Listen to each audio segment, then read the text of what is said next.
Más allá de ser un alimento artesanal, es parte de la vida de los yucatecos que al elaborarse aviva los recuerdos significativos.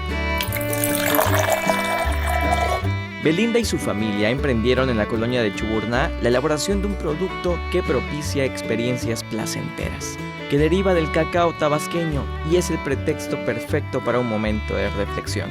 Así es como tras varios meses surgió una nueva versión del chocolate en tablilla, listo para prepararse una rica bebida libre de harinas, gluten y conservadores. Recordar todo su pasado, tener esos recuerdos de decir, oye, ese chocolate no lo había probado desde hace mucho tiempo. Yo lo que quiero es que prueben el cacao hecho chocolate.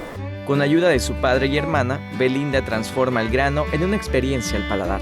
El cacao se calienta en un comal, se pela y muele con otros ingredientes como canela, azúcar, almendra, nuez o cacahuate. Como nosotros lo hacemos, que es con la moledora de mano.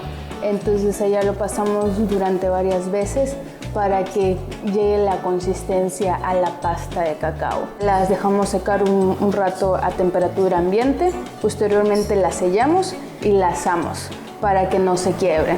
El chocolate de Belinda y su familia está hecho 100% de cacao, mientras que en versiones más innovadoras con más del 50% del grano y otros ingredientes, que dan un sabor diferente.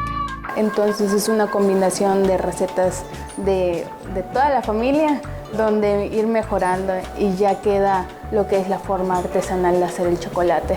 Una tablilla rinde hasta para 2 litros con agua, aunque hay quienes lo prefieren con leche evaporada o de vaca y tienen un tiempo de vida de hasta 6 meses en refrigeración.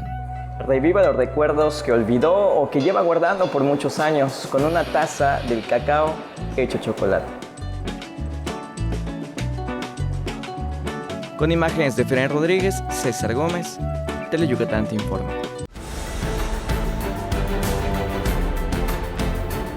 Teleyucatán te informa, lunes a viernes 3 de la tarde. Síguenos.